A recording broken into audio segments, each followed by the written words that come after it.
Hello, this is Max Grossman with the El Paso Taxpayer Revolt, and today we are honored to have as our special guests Ricardo Castellano and his wife Gabriela Castellano.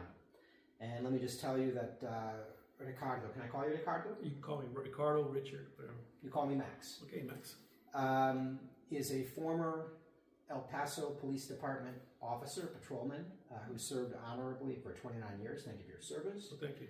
And Gabriela worked at Socorro Independent School District for, 17 years? Mm-hmm. Okay. And currently, Ricardo is a trustee, District 3, on the Board of Trustees of SISD. Yes. And this interview is all about SISD because SISD is in the news. There are all kinds of concerning problems for the taxpayers. And we want to get into this in detail and take our time. So I'll begin with you, Ricardo. So tell us just in a word about your career. You were a police officer 29 years. 29 years with the El Paso Police Department. I mainly served the east side of Paso, mostly Pebble Hills Regional Command.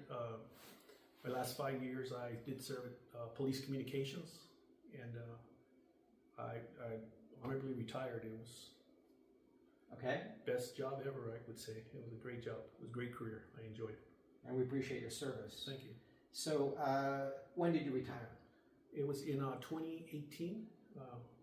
2018 and June then, 2018. June 2018. And then at some point you decided to run for SISD Board of Trustees District 3. Yes, sir. And you won. When did your term begin? It began May of 2021. May 2021. And how long is a term? 4 years. Okay, so you're more than halfway through your term. I got 1 more year left. Yes. Got 1 more year to go. Okay. And Gabriela, you were a teacher for 17 years. From when to when? I would say 2006 all the way to 2023 at Socorro Independent School District.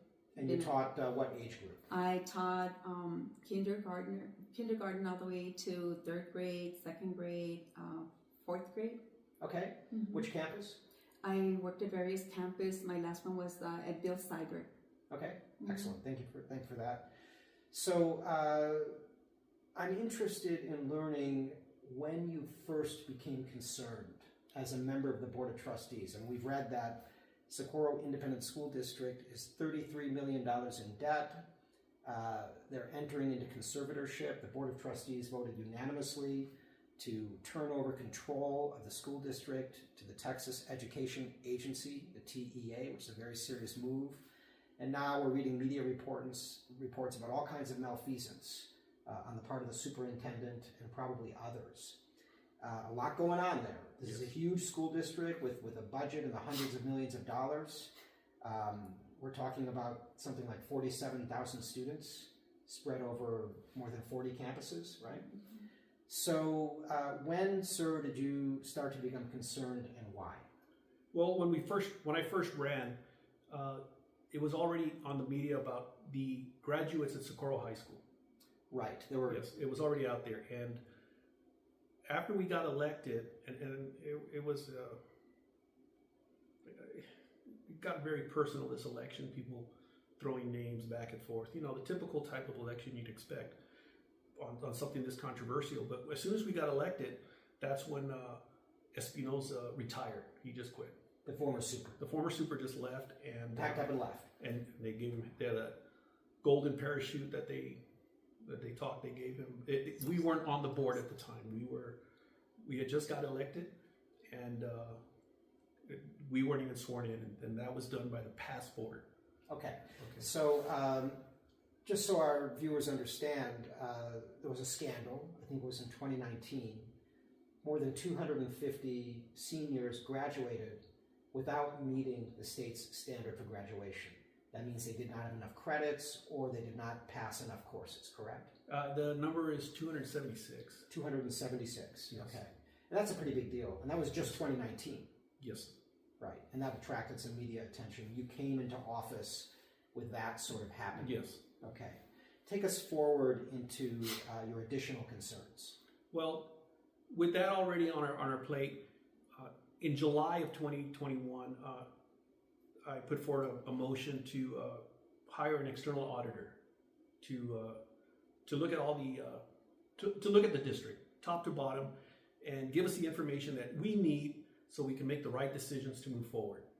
Okay, and that was in July, and then right after that, July, August, September, I was on the policy committee meeting, the policy committee, and they brought forth like 16 stipends, and these stipends were various little stipends, increases, changes, and some included ESSER funding. Some were brand new.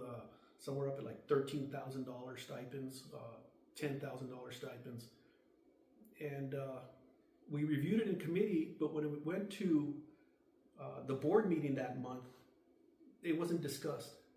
And I asked in that board meeting, and they're all recorded on YouTube.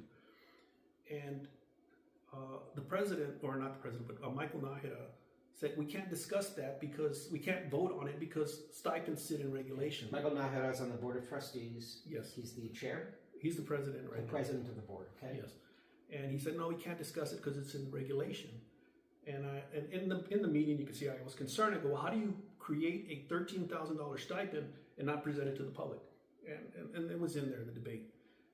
The following month, in October, the attorney Attorney Steve Blanco said, you know what, it's a new stipend. It has to be approved by the board. So these stipends are essentially salary awards. Yes. That are being doled out to yes. teachers Mm-hmm. arbitrarily, or we don't know what the criteria are, but the Board of Trustees does not have any executive input. It's being handled by staff. Well, they can create the stipend, but it has to be taken before the board for approval because this is taxpayer money. And that didn't happen. That didn't happen. The board did not approve the stipends. The board did not approve the stipend. So they brought this one stipend before the board, and I'm like, well, what about the other 15? And it was a long debate back and forth, and they tabled it in October 2021. In fact, that's the meeting where Paul Guieta's case comes up in the TEA. It's that same meeting. So in November, they finally bring it forward again, and it passes. But I continue to argue with it because we have to bring it forward. Marta Carmona, the interim superintendent, was defending it, saying, well, we have stipends for all this. And she brought up like the Aztec architect stipend. And I go, well, that's another stipend. That's a $10,000 stipend that hasn't been approved either. And the interim head of HR was present at the podium. The attorney was there. And the meeting moved on without addressing the issue of the stipends. Okay, so before you entered office, there's already a lot of concern about 276 students graduating who should not have graduated. Yes. You enter, and all of a sudden it's stipends Yes. that are being awarded without proper oversight by the Board of Trustees. And we're talking about a superintendent and staff who serve at your pleasure. Your job is to oversee them and approve what they do. Mm-hmm. They work for you. They implement your policies, but instead, things are happening without your input. Okay, take us forward now to the first indication that there was a budgetary problem. Well, we weren't notified of a budgetary problem until November of 2023 when the auditor came in and said and made some notes in his report, and I did not bring the report with me, but concerned about the deficit that we were. At that time, it was $17 million from the previous fiscal year. $17 million from the 2022 fiscal year that you were in the red. Yes. And you learned about this in November 2023. Yes. Go on. So we questioned that. Let me see what happened after that. But we questioned it in the December meeting on why this deficit was here, and we asked Ms. Bettis, and they're in the meetings. Everything's just posted in the meetings. Ms. Perez Vicky Bettis is the CFO. The CFO of SISD is Vicky Perez. You asked the CFO. Go ahead. So we asked, where are we now in this current year? Because we are required by policy to maintain 70 days of working cash flow. You have to be 70 days liquid in reserve. Yes, and I believe the date is 60 for the state. That's set. But at that time, at the end of the fiscal year, we were at 54 days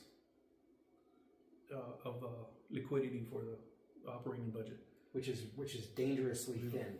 So then I asked her, where are we now? Are we below that 54 days? And this is you asking? Yes. So how many trustees are there? Seven. Okay, so you're the guy asking the questions. Yes. Nobody else.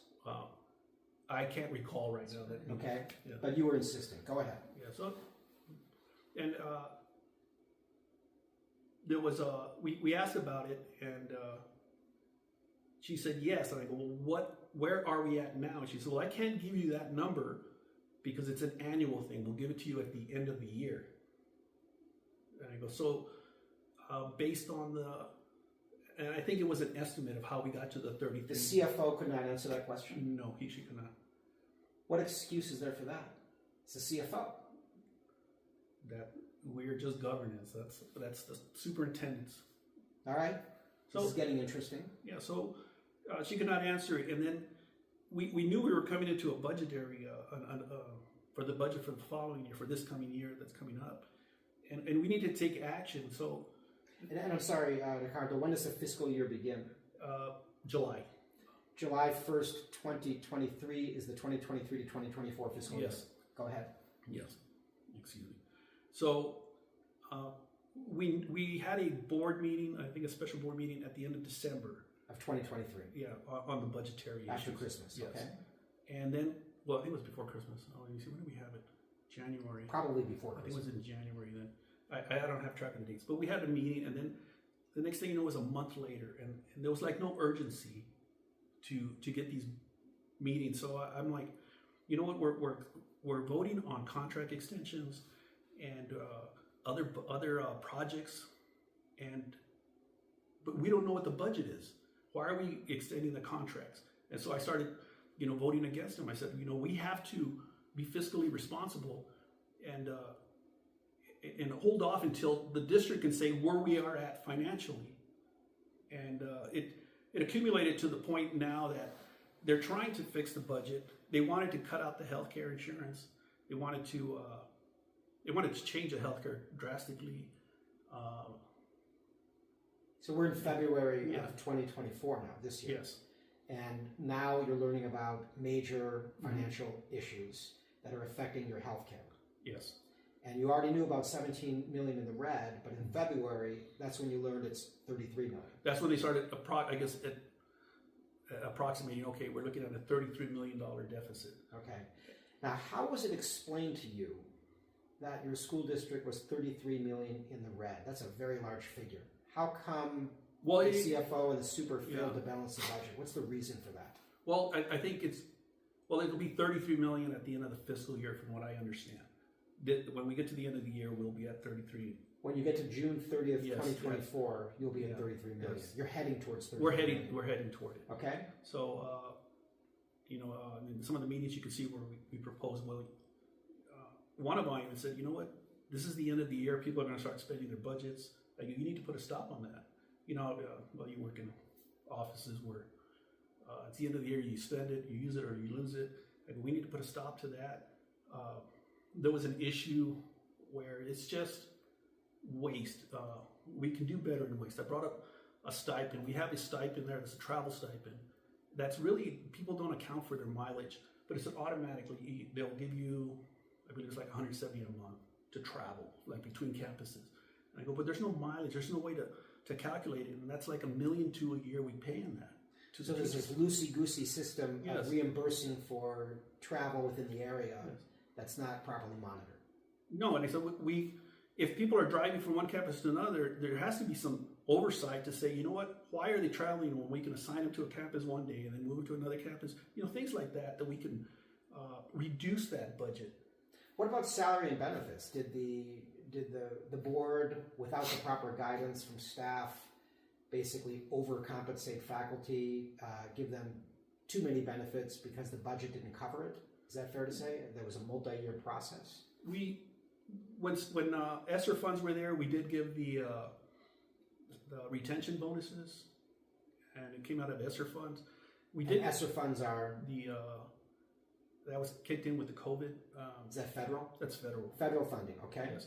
So we compensated you, and we were trying to get the teacher salaries competitive because you start falling behind and you're going to start losing the teachers. And it's already a problem retaining them. Yes. So we gave the pay raises, and I think it's fair that we locked them in there, and the salaries are competitive. Okay, but let's get Yes. to the core of this. You voted for pay raises. Yes. And at that point, it's the job of the CFO and the super to step in and say, okay, we got this covered in the budget. So we voted for it, and you're like, and this is still before the budget comes in, and you're like, well, you expect an adaptation of the budget to account for that. Okay, so you voted for the raises and then expected staff to accommodate that. You expect the comment, yes. Okay. Yeah, okay. And it's just not the salaries that kick in, and this is where it just starts expanding outward,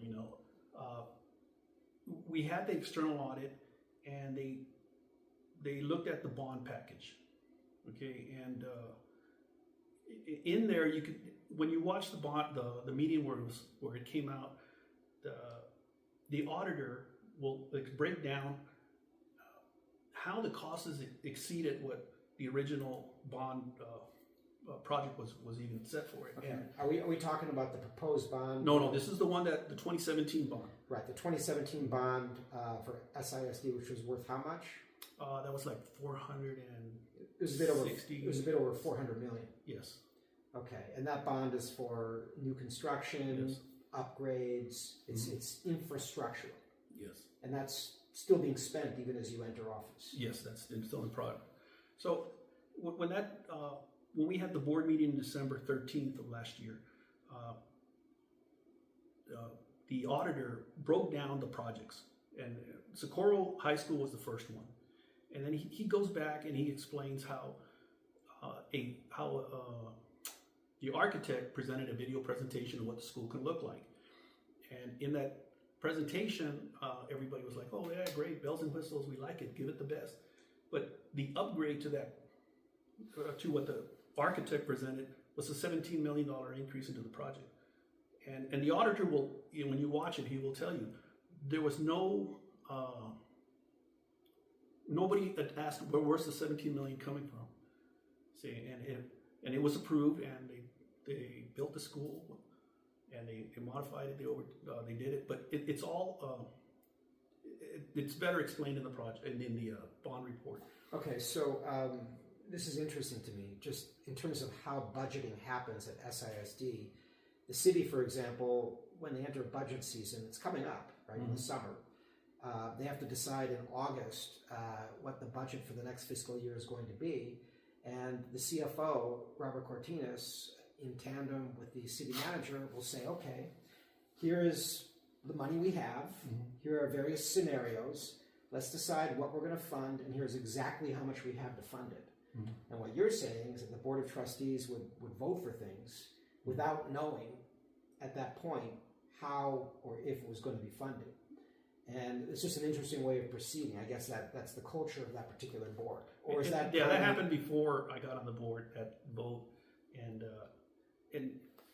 I don't know if you reviewed the bond report or the bond audit. It's out there actually on the website. It's a little hard to find. The audit of your 2017 bond. The 2017 bond. What were the results of that audit? Well, at the time the report was written, they expected a $24 million deficit from that bond project. And the results of that bond audit, we were able to say, you know what? We can't move forward with another bond. And that's why the $760 million, we said, no, we're not going to do that. So let's catch up here. To summarize, SISD successfully got a $400-something million bond by the voters in 2017. That bond is funding new construction, schools, retrofitting, and so on. And it's being spent over a period of years.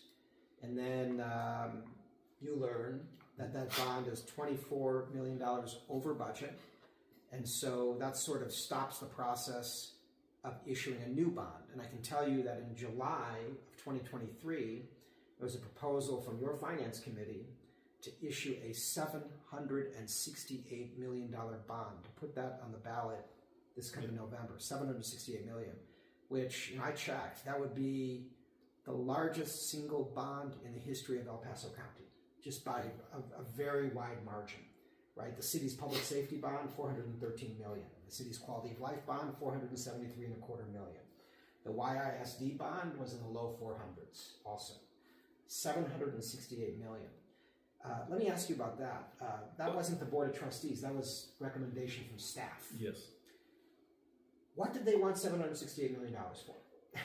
What I understand is that was the building an airport. And that was the maximum amount of money that they can push a bond for without having, I guess, to go for tax increase or something. They were allowed for a bond project, so they pushed for the maximum amount of money that was allowed. I don't understand. So they said that would not increase the school tax? Well, because they were retiring old bonds? Yes, I think that's how they fixed it in there. But they went for the maximum amount. But the problem was when they presented the bond proposal for this bond that they were the $768 million. It was a small pamphlet, and I'm like, oh, we're going to add restrooms here, blah blah blah. And I'm like, well, if it's $768 million, this little pamphlet doesn't cover it. Because the problem we had with the 2017 bond was, we built Ben Narsbeth Elementary out there on the far east side, and I had heard they were going to put portables out there. When I asked, it turns out that they only built the shell for 11 classrooms in one section of the school. And I'm like, well, how do you build a new project without completing the building? So they were going to have 11 empty classrooms or shells. It was supposed to be, I don't know how you define a shell. So 11 classrooms weren't going to be built. And when I asked about it, and later they ran it through the general fund and wanted putting out it was like $3.4 million to build out the rest of the classrooms, but it didn't come out of the bond project. It came out of general fund, and that's where the deficit and everything started falling on the bond funds. I see. Yes. Were there suspicions about how contracts were awarded for that 2017 bond? Yes, and it does come out in the audit. What does the audit say about how contracts were awarded in the bidding process? Was it a level playing field, or were there worries there? There was questions about people who were number one were not selected, and another contractor would move up. And something fishy with the scoring system. The way that it was all selected, and it's all in there, and I don't want to get it confused. And it's available to the public because it is online on SISD, and you can actually watch the board meeting, and it's easier to understand when you watch the board meeting. At that point, in that particular bond audit, were conflicts of interest identified? Yes, I think so, and some questionable on the legalities, and those have been addressed accordingly. So we got a lot going on here. I mean, Yes. we're a year or two into your term, and students shouldn't be graduated, they're graduating. You've got bond money that is being spent in ways that are suspicious in some cases. You've got the 2017 bond that's $24 million over budget. You're looking at a $33 million deficit in your general fund by the end of this fiscal year, which is ending June 30th this summer. And these are big numbers. This is well into 8 figures. And so you've got all these worries. And let's talk about the super. His name is Nate Carman. Yes. And when does he come on board? He comes in on February of 2022, right? February 2022. Yes. Okay. Not too long ago. Just a little over 2 years ago. And so he comes on board. And where's he from? He is from San Benito, ISD. It's down in South Texas. Right. South Texas. And now he's in the news, right? Yes. He resigns and decides to go off to Arizona, Yes. where he's going to take a major pay cut. Yes. So he's leaving a very lucrative job to go for a job that pays much, much less. Yes. Okay. And it's rather suspicious, right? So he's going. His term ends when? He still had another year on the contract. Still another year on the contract. And when would he be leaving? He put his last date of June 30th of this year. So the end of the fiscal year. Yes, in the fiscal year. I'm sorry, was that the end of his contract? His contract was a year beyond that. His contract was another year after that. So he's terminating 1 year early. Yes. Okay. And presumably you're supposed to conduct a search and replace him as quickly as possible. Who's the interim super once he leaves? He hasn't been selected. Or he or she has. There's no interim super yet? Not right now. Okay. The decision was just made last night. Okay, now let's talk about yesterday, which is sort of the culmination of everything, Yes. right? So the superintendent, Nate Carman, is now called to account. He comes up before you, and you guys made a pretty important decision last night. What was that? We all voted to put him on administrative leave with pay. Administrative leave with pay. Yes. Why did you do that? We discussed all the options, and that was the safest that was the best option for the district, and we all agreed with it, and it would have been the best for everybody, just mutually just go their ways. No, we understand that would be the best option, Yeah. but what were the reasons given? I mean, obviously you want him out, so why? Well, that was discussed in executive.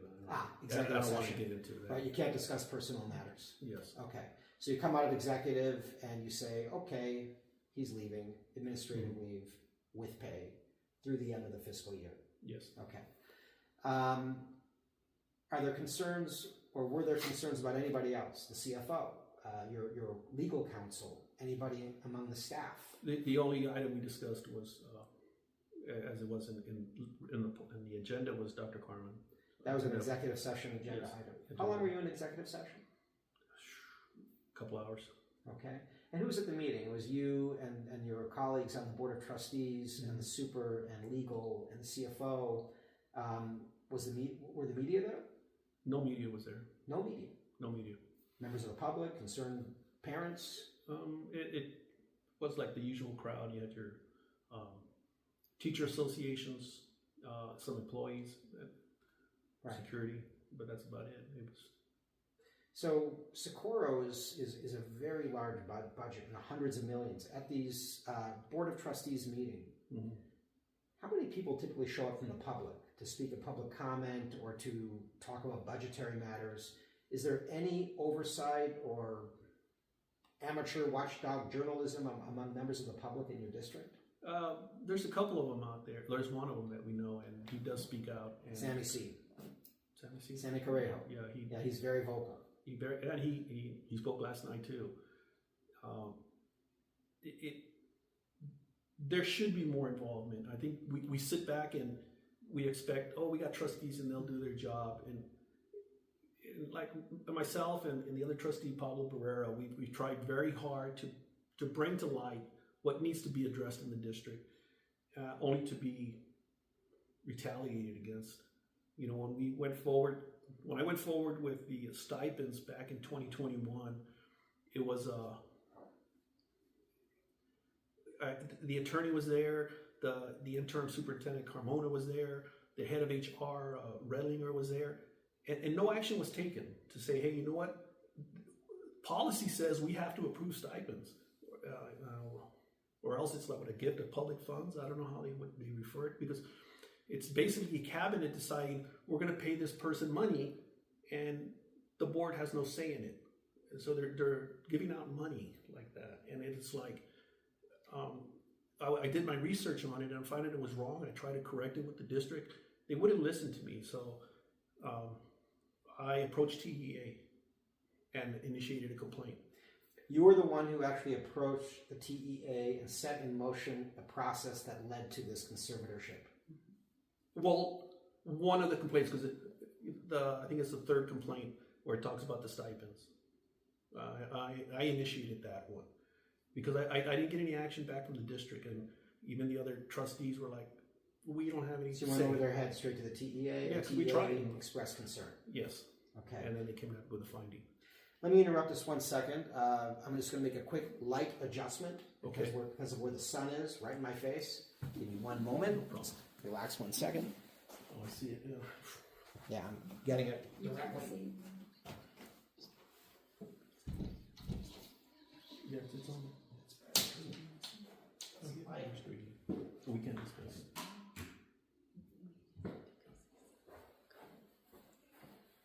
That's theirs. Okay, so this is getting very interesting. Now, I understand that that you can't discuss anything from executive session, and we appreciate that. Yes. But let's talk about what we do know in the latest round of media reports. There is a rule, I think it's law, that any expenditure over $100,000 must be approved by the Board of Trustees, correct? Yes. That is the force of law? Yes. Okay. And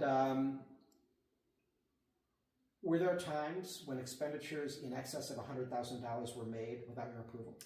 Yes, that would be back when Carman first came to the district. He actually identified that and brought it to our attention that these were not being approved. Contract extensions over $100,000 were not being approved by the board. When was this? Approximately. May of, we came in 22, May of 22, I believe. May or June of 2022. So towards the beginning of your term. A year in, because that's when, it was the beginning when Carman came in. So he identified that, and he identified approximately $44 million in contract extensions that were approved prior to the previous year that he got here, and that would have been under the interim superintendent, Marta Carmona. Marta Carmona. Okay, Yes. so make me understand that. $44 million in expenditures that required board approval. Yes. That did not get board approval. Yes, and I can't remember the amount, the number. I think it was like 30 contracts or 33. Dozens of contracts. Yes, I have dozens a of spreadsheet. contracts, Yes. over $40 million. Any contract extension, any expenditure over $100,000 must be approved by the Board of Trustees, and during the term of Ms. Carmona, Yes, over $40 million were not approved directly by the Board of Trustees. 44 million. That's what it $44 million. Yes. Okay. So I approached Carman and I told him, well, give me the past 5 years. How long has this been going on? And when I got the report back, it was like $136 million in contract extensions. Excuse me? $136 million in contract extensions. Okay, let's say that figure one more time. So you went to the super and you said in open session, please. No, it wasn't. It was private discussion? yes, but it does come up in open session later. The contract extensions. when we You asked discuss him that. to produce figures for 5 years. Prior. What's the dollar figure that was approved that should not have been approved? It was $136 million. $136 million. I identified 28 employees that approved them, and this was without board authority. When I brought it to the board, and I was told by Cynthia Nahida that, and she was telling me that, no, they're automatic. They're automatic extensions. I'm like, no, they're not. This is a $100,000 extension. We have to approve it. Now that $100,000 rule, that's state law, or is that rules of the I think district?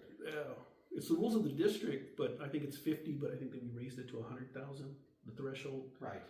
But I brought the concern back to Dr. Carman and saying, you know what, we have to take action on this because these contracts were executed without any authority, and these people signed them, and I was blown off. They just disregarded. How could staff sign off on $136 million of expenditures over a 5-year period without board approval? How could that happen? I can only say that I think in looking at cabinet and the supers, they wanted to operate without an oversight, without the governing body. And was it the fault of the board to say, oh, we'll just rubber stamp, or I can't.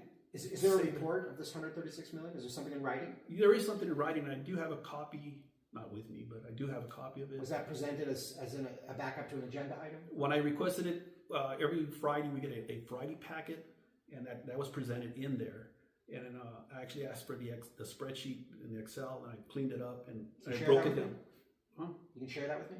I think you can request it open records. Okay. Because it was given to a board member, and Okay. I have it. But the report was created, and it should be available through open records request. We're going to get the report. Okay, $136 million. Now, there are also allegations of steering contracts that have come up just recently in the media, thinking about El Paso matters, that the current superintendent had connections to one or more contractors from South Texas, for example, that were somehow brought into the bidding process. And in order to achieve that, the scoring system for awarding contracts was toyed with, was altered in order to make it possible for certain contractors to bid who otherwise would not have qualified. Is that true? Yes, that was presented by the Mr. Travis Castor of Weaver, the external auditor.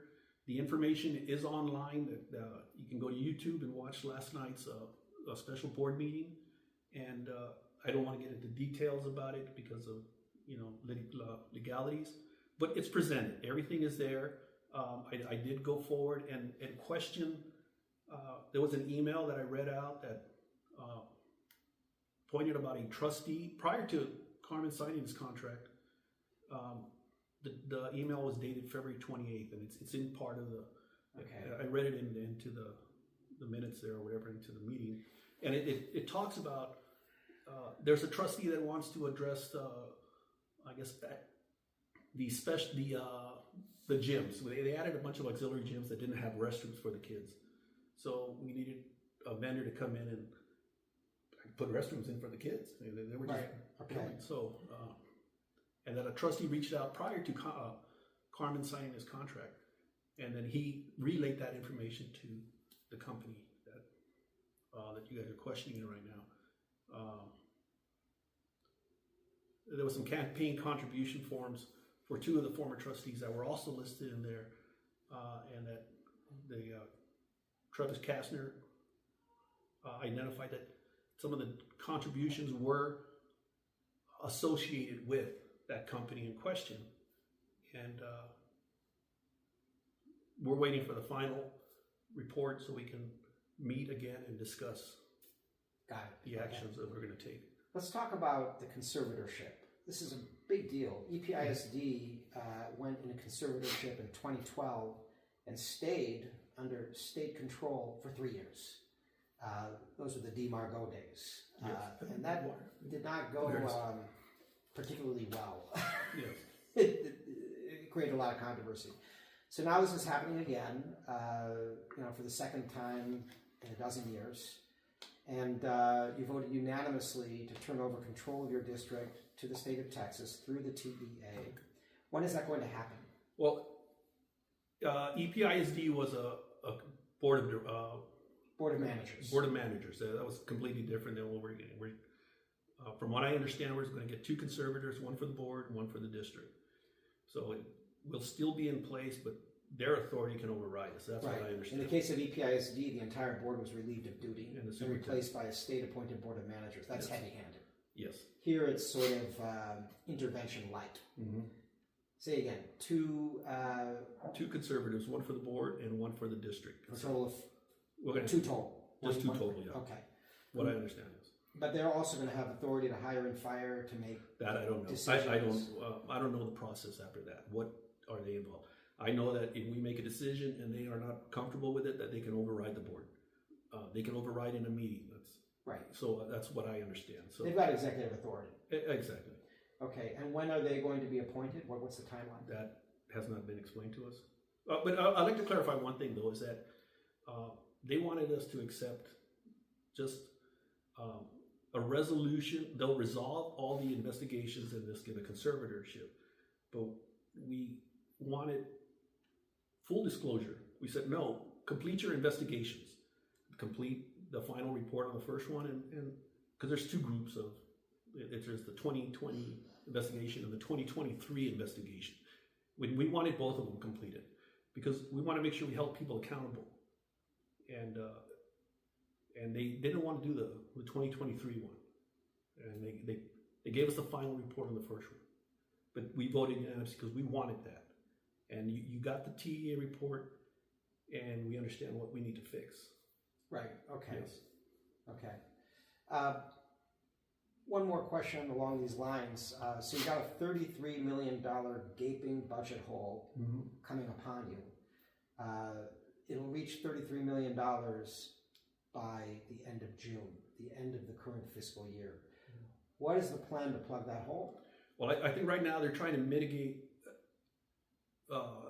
that number down with the remaining budget we have left this year and not go that deep into the hole. Trimming things that don't hurt. Right now, with the current budget. What kind of things are you going to cut?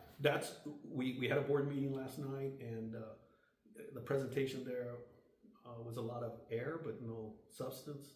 Any notion of what you need to cut to meet that 33 million shortfall?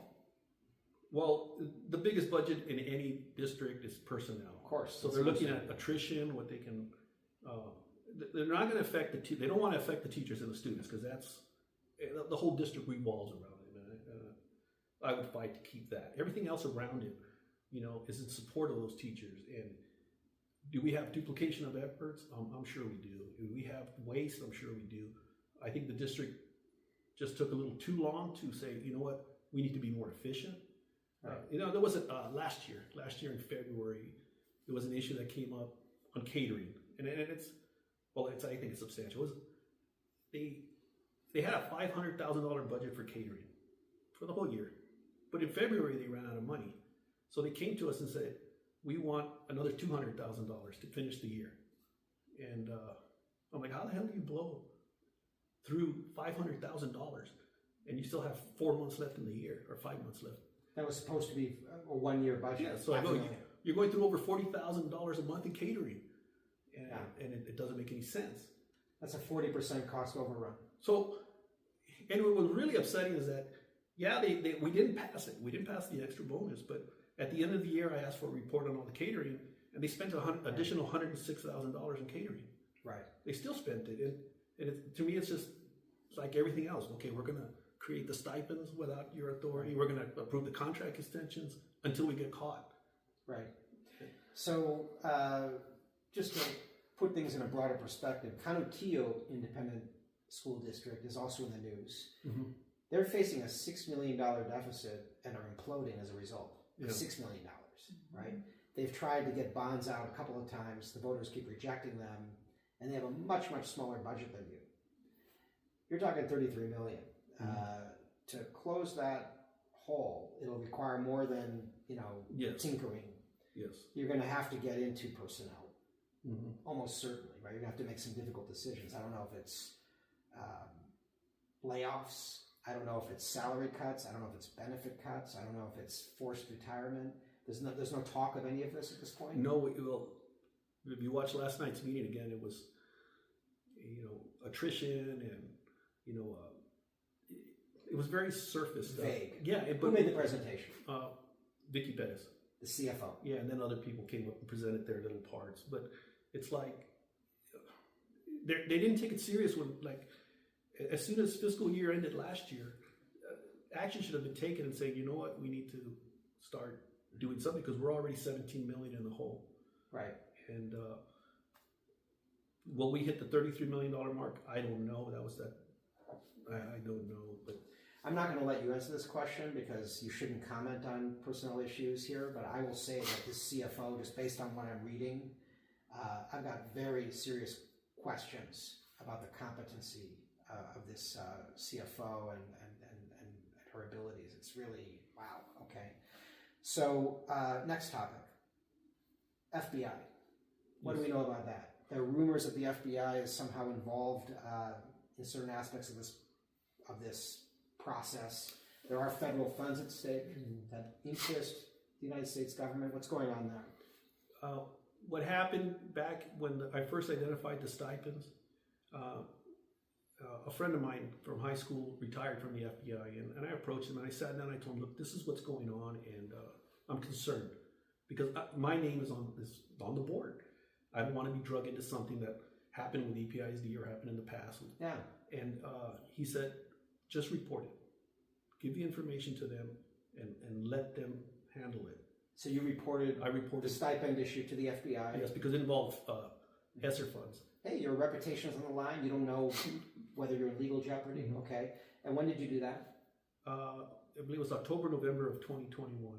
So that was a long time ago. It was a long time ago. More than 2 years ago. Yeah, and I was also concerned too because, looking at a stipend, you pay a teacher, say, $50, and it goes into a paycheck, but the paycheck is electronically transferred. I go, technically you have funds that should not be transferred that are taxpayer dollars that you're giving away.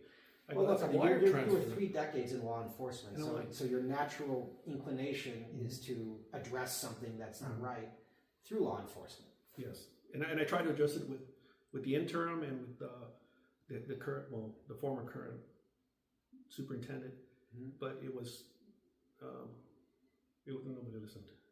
Okay, so you're on the board of trustees. You're one of the guys, if not the guy, who is investigating, asking questions, voicing concerns. You've got 6 colleagues on that board. Are any of them joining you Yes. in these concerns, or do you feel like you're alone? No, Pablo Barrera. Well, Pablo Barrera. He's District 5. District 5. And we both ran together. We got elected together. He's a retired Border Patrol agent. He was a U.S. Marine, disabled veteran. Wow. We both have, we value our integrity, and we both stood up and fought. And you both have a law enforcement background. Yes, and we know what's right, we know what's wrong, and we met retaliation from the very beginning because we were questioning what's going Okay, on. now we're getting into the next phase of our discussion, retaliation. Ricardo, tell me about that. Were you retaliated against? Yes, Is that something that you can discuss? I will discuss it. Who retaliated against you and how? Well, what happened was, we called the external audit. And let me say something real quick with the external audit. Okay, that was approved in July of 2021. Okay, so Marta Carmona was the interim superintendent. No action was taken to do an audit to actually put it out for people to bid. Come February, March of 2022, Carman comes in, and I tell him we have an RFQ pending for an external audit, and you can run it, and that way you can see what's wrong with the district. No action took. Another 8 months passed until finally I sent an email and said, "Hey, do I have to put it on the agenda again?" You're getting pushback on conducting an independent external audit. Yes. The administration is stonewalling. Yeah, and then I think Sammy C would come up there and say, "Hey, we need an external audit. We need an external audit, meeting after meeting." And then finally we got one. Do you have an internal auditor? We do. What's that person up to during all of this? Yeah. Well, Marta Carmona was the internal auditor, and then they appointed her to the Interim superintendent, and after that she left the district. We had one after that for a while, and I think the internal pressures from the district keep the truth from coming out. Okay, so you felt the need, Yes. rightly so, The to district go outside the district and hire somebody totally objective and independent. The district never had an external audit in its entire 60 years like that from what we were told. Take us to retaliation. Okay. With the stipends and with us speaking out, Pablo Barrera is a big advocate for the special ed, and he's the expert on that. He knows that process inside and out, and he addresses that issue. I talk on these other issues, and together we just work as a team trying to do what's right for the district. So Pereira again is District trustee 5. District 5. Go ahead. Yes. Come March of 2022,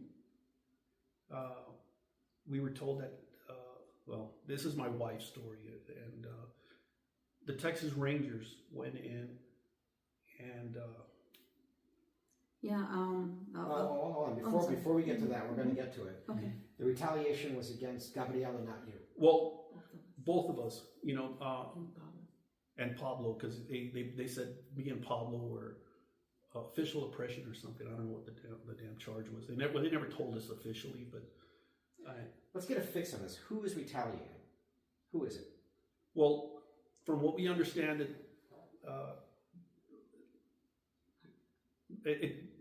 something came from the district, and that went to the SISD police. They created some case, and they took it to the Texas Rangers, and that's what we Okay, understand. so you've got staff in the district working with SISD police, and then bringing into the mix the Texas Rangers to investigate you or both of you?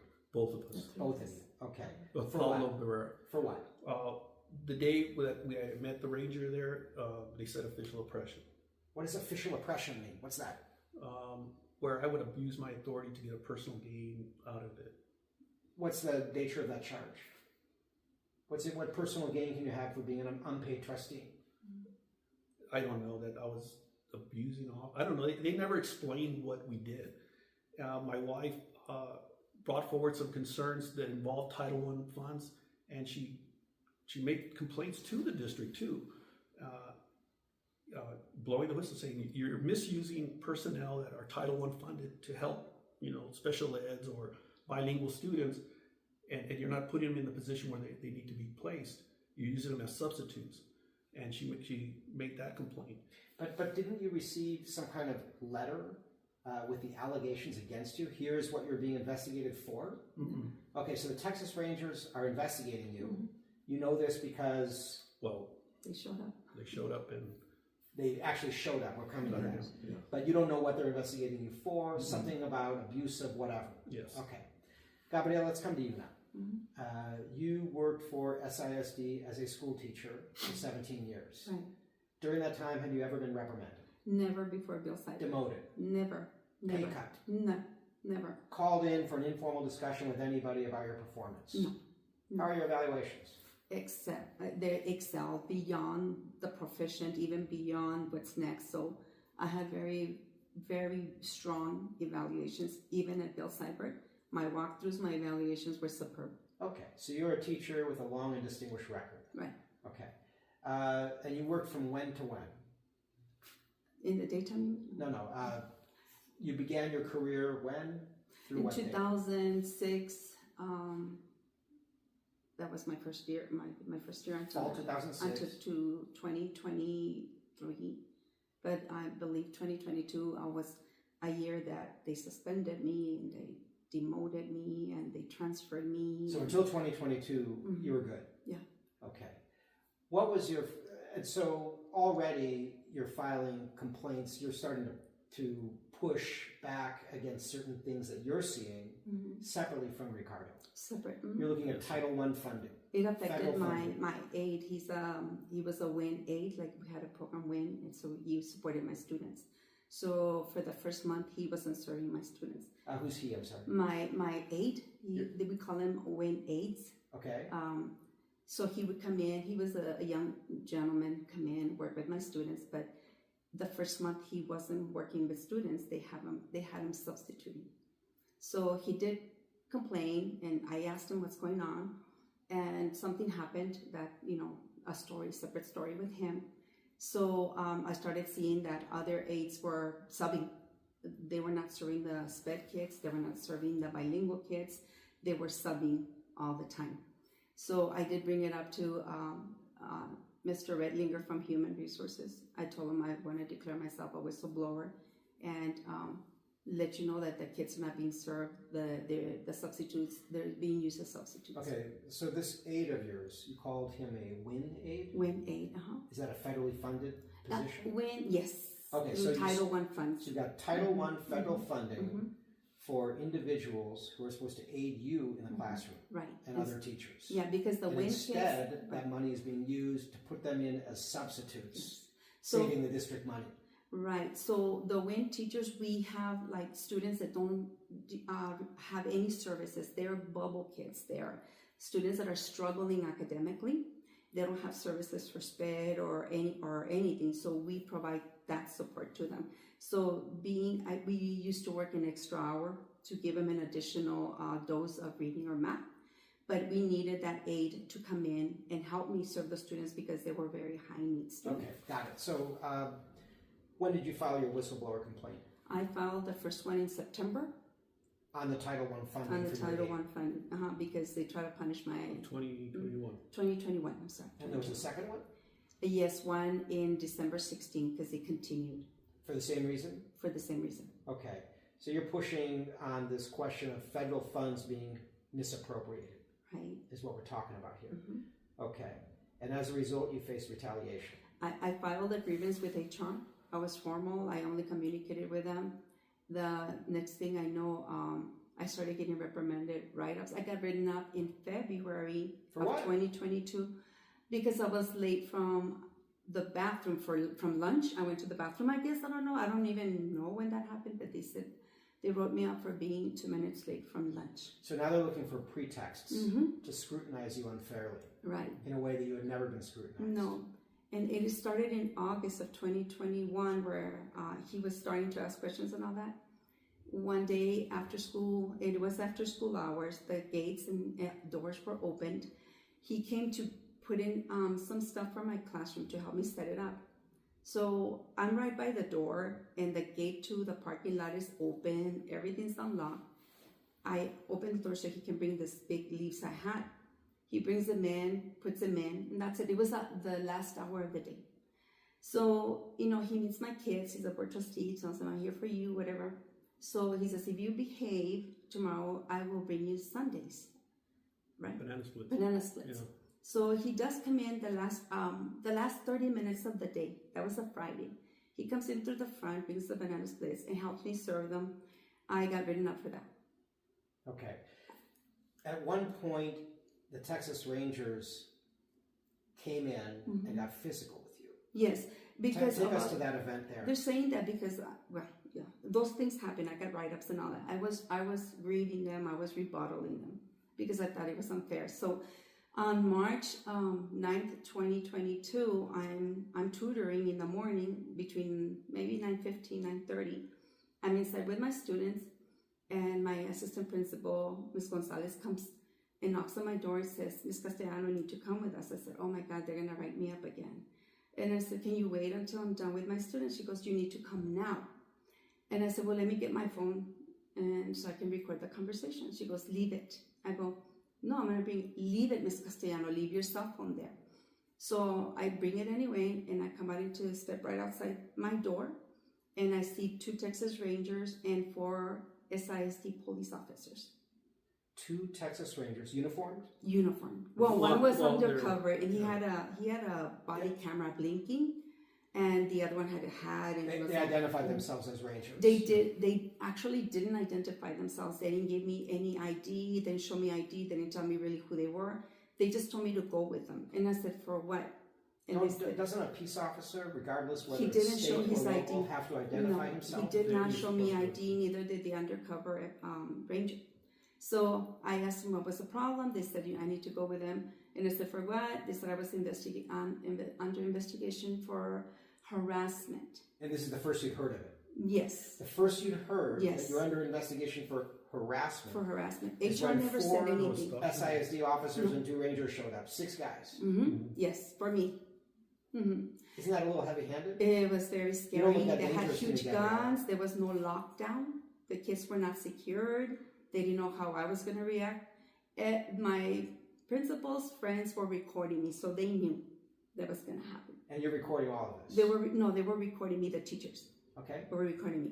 And so how does this end? So they tell me to go with them. I asked for an attorney since they're going to question me, and they said no. How can they deny you your rights to an attorney? They said no.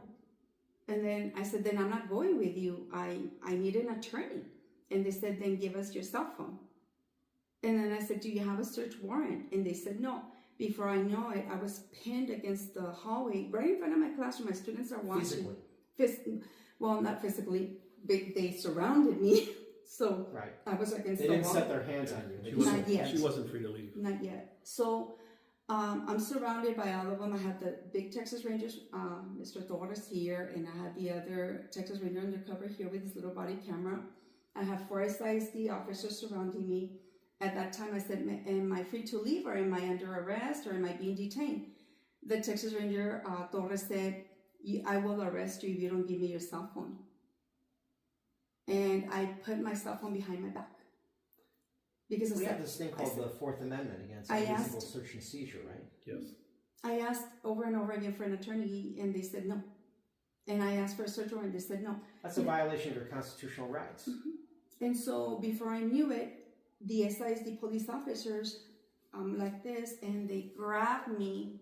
They grabbed this arm forward, And then the Texas Ranger undercover grasped my other. He kept telling me, you better cooperate, you better cooperate. And I'm like, no, I didn't do anything wrong. So I had my cell phone like this. And the Texas Ranger's right in front of me, pulling one finger at a time. And they took my cell phone and they just let me go. And I said, you just violated my civil rights, you know that.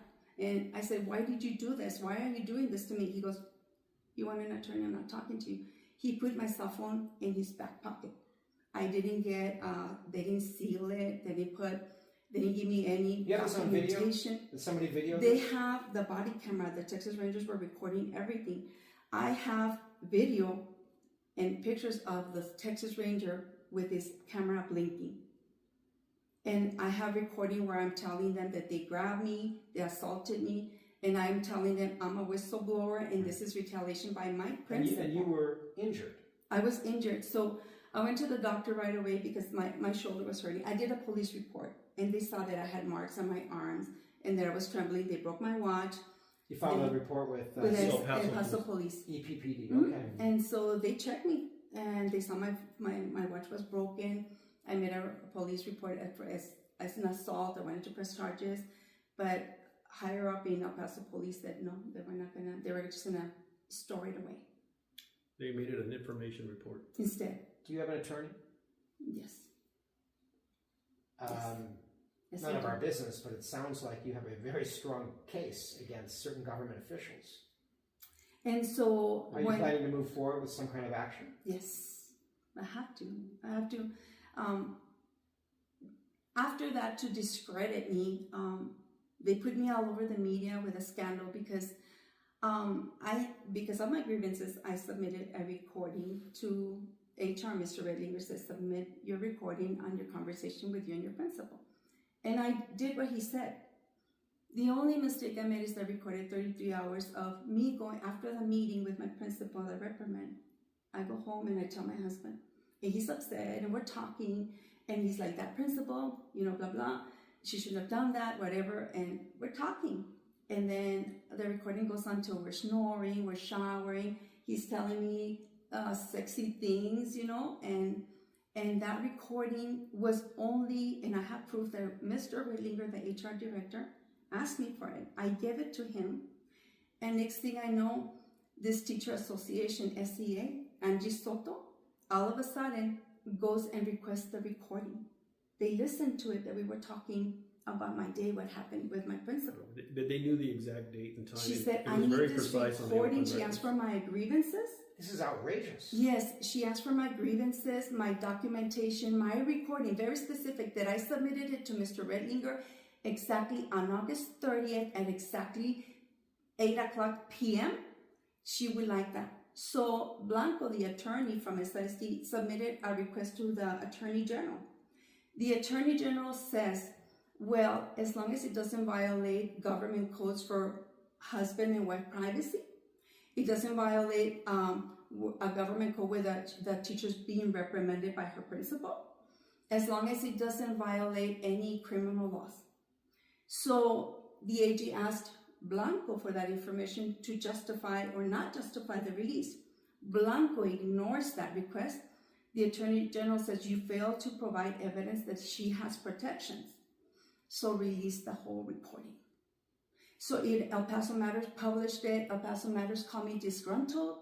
They called me that I was cackling in the recording, and they're quoting my husband. They played parts. Every media outlet. It was in every media outlet. Even the part where being reprimanded, where they're telling me what I did wrong, all of that was scrutinized. All my friends and family knew about it. My children were humiliated. How many kids do you have? I have 3 children. How old? They're 30, 27, and my 20-year-old, and they suffered a lot through this. Were they educated? They're educated. My 2 daughters have 2 Yes. masters. One's the nurse. Right. So this is really an incredible story. You told me about the injury on your... Oh, yes. So I did go to the doctor right after, and they told me, well, you know what, just take Motrin or whatever, it'll be okay. So I kept going again to the doctor because I wasn't feeling good. And I never thought of filing workers' compensation until later. And I did try to file it, and I went through the whole process of workers' comp. They denied me everything. They did interview the Texas Rangers, and they said they never touched me. I was not working at the moment, and that there was no witnesses as to what happened to me. The Texas Ranger report reads that the investigation started in May after they apprehended me, and they said that the DA's office sent him to arrest me. Let's name names. Who are these rangers? Is what was his name? Torres. Joe, I think he's a sergeant with the Rangers. Torres, the officer. Yeah. Torres. One of the two of them was Torres. Yes, and the other Well, they undercover. actually both were Torres. Torres with an S and Torres with a Z. That's what they told me their names. Two Torreses. And this guy was wearing like a military jacket with a little camera, and he had a beard and all that. I have pictures, I have video of what they looked like, what they did. So this incredible sort of Gestapo story happens because you filed 2 Title I complaints. Yes, That's sir. why it happened. Yes, sir. There's no other reason. And then my Now, husband. now when you file a federal complaint under the whistleblower statute, you are protected from retaliation, specifically in the law. Yes, sir. What are they so afraid of? Why would they treat you like this? Well, I mean, this is actually a fairly minor thing. she actually went, right after the incident happened, they kicked her off the campus, and she went home and told me. And we lived real close by, so I went to see what was going on. Agent Torres was there, and he said, well, let me talk to you. And I go, well, what do you want to, and we started walking away. He goes, what do you want to talk about? Oh, we're looking at you for official oppression. And I go, I ain't going to talk to you. And I walked away. But he didn't grab me. He didn't take my phone. And he didn't. And I even told him, I go, look, we've both been in this game long enough to know that you had time to secure a warrant for any item, and you failed. You're a police officer with 29 years of experience. What's he going to do? But Teach then you about these laws? And then he said, well, I'm not going to talk to you because you asked for a lawyer. And then we walked outside, and he followed us, and I kept telling him, you don't understand what they brought your agency into. I go, I'm already talking to TEA about the stipends and criminal activity, and I also took it to the FBI. I go, you guys didn't, look first before you jumped into this. And that's pretty much what we did, and the gist of it. And then they finally gave us a property receipt for the phone they took, and we left from there, and they put my wife on administrative leave. They demoted me. Okay, so you're on administrative leave now. For how much time? They put me 2 months without telling me what I did wrong. They said it was the Rangers who put me on administrative leave. That's what I got. That's what they said. The Rangers have the authority to put a teacher on administrative That's what leave? they told me. So right after they apprehended me and everything, my principal, Miss Elliott, she lined up all her friends and teachers to write statements. Okay, now hold on. When were you put on administrative leave? Immediately. When was that? That day at 3 p.m. What day? March 9th, 2022. March 9th, 2022. And you've been on administrative leave for a year? I was on administrative leave for 2 months, and then they demoted me because I lost my $10,000 stipend. They moved me to another campus. They put it in the newspaper what school they transferred me to, and I mean, they talked about me thorough with lies and stuff. They didn't terminate you, they demoted you and transferred you. Yes, so then they sent me back to work in May of 2022, and 2022. Oh, yeah. And so they put me in another campus, and I just, it traumatized me. I couldn't do that. I just couldn't go back. So that's an incredible story. Now let me ask you, what is the status of the FBI? Have they opened officially an investigation? Have they made the decision to investigate? I went to them, and I filed a civil rights violation. But are they investigating? They don't tell you. They don't tell you if they're investigating? Yeah, they don't tell you. They don't even tell you that? No. Do you file a report with the FBI? Yeah, they say we can't. I don't know. But we're still here, and in light of everything that's already happened, I think they're already aware of what's the district. So we don't know if the FBI is investigating anything. We don't know what the status is with the of any of that. That's their deal. Even the federal funding issue, No. we don't know any. Okay. All right. So are you both represented by the same attorney? Different attorneys. Okay. Are you both planning legal action, or just you? Both of us. Both. This hurt us both. When they released the audio, it embarrassed the family, our neighbors, and our friends. They just left, and there was very few people that stuck around with us afterwards. That's a violation of the Fourth Amendment, right? Yeah, what they did, and My principal said that in the media, says El Paso Matters, is that my husband was abusing his position, that he was in my campus every single day, not letting me do my job. So they said all year long he was yelling at teachers, at her, but then this is all year long, but then come February, she writes me up for being 2 minutes late only. Okay, but you're currently a school teacher. Right now, you're a school teacher. I'm still a teacher. Right, so you're still employed. Okay, you just I'm not demoted in and moved to another campus. Okay, Mm-hmm. Well, and you are still on the board of trustees. yes. Okay, are you going to stay on the board of trustees? Until TEA takes us over. I don't know. Whatever. Well, you told me that when TEA takes you over, the board remains in place, right? I don't know because, well, I'm sure they're going to reevaluate the whole situation. You know, it may change, it may not, but there's a lot, and I think more's going to come out as time goes on. More information and more information will come out of what's going on, and I think it'll just drum up more stuff. Now, two of you have become pretty famous. Do you have support among your colleagues? Yes, other we teachers? do have a very strong support team. A lot of my friends that were my friends back then, they're with me still. They're very supportive. So we do have a lot of people on our side that believe in us. They know that we are good people. We've done good things for other people. And we weathered the worst, and we're committed to doing what's right. Mr. Barrera and his family, there's a situation where we identified criminal activity with a former trustee and employees, and we brought it up to the district. And we started, Mr. Barrera was asking for more information on statements that were taken. And the following day, his wife was arrested by SISD police for, she had made a complaint that she was assaulted on the campus. And they said, oh, it was a false report, and they arrested her for it. So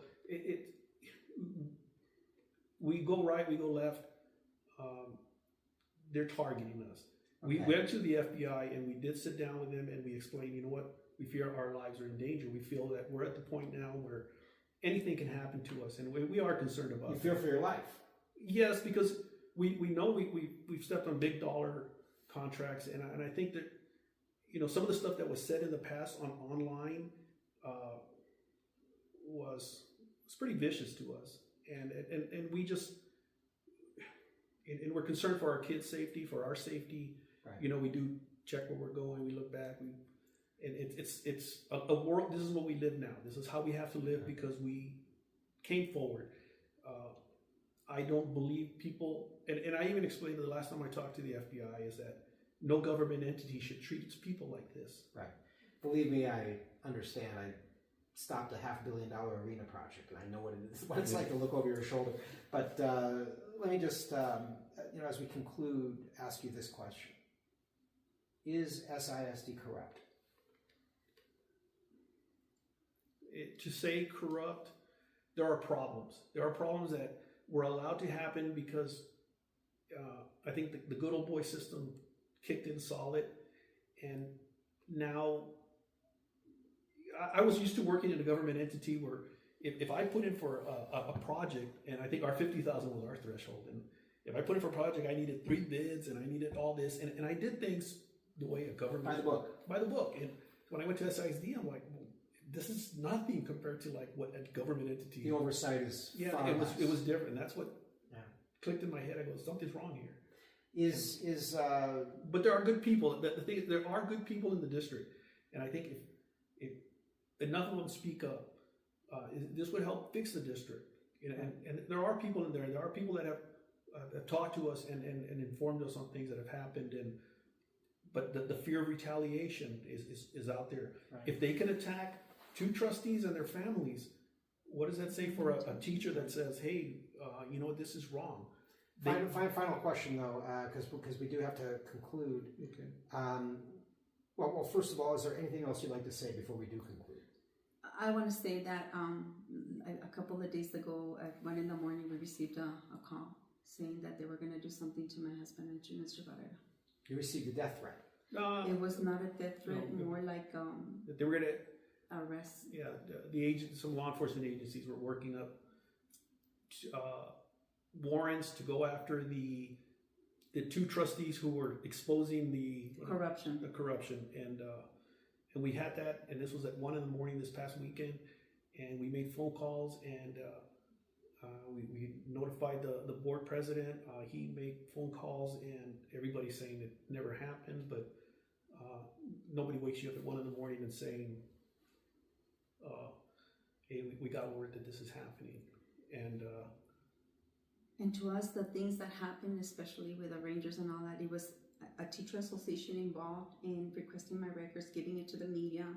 You got the media talking bad about us, talking lies, calling me a witch, calling me this disgruntled employee, and then you have human resources releasing my recording.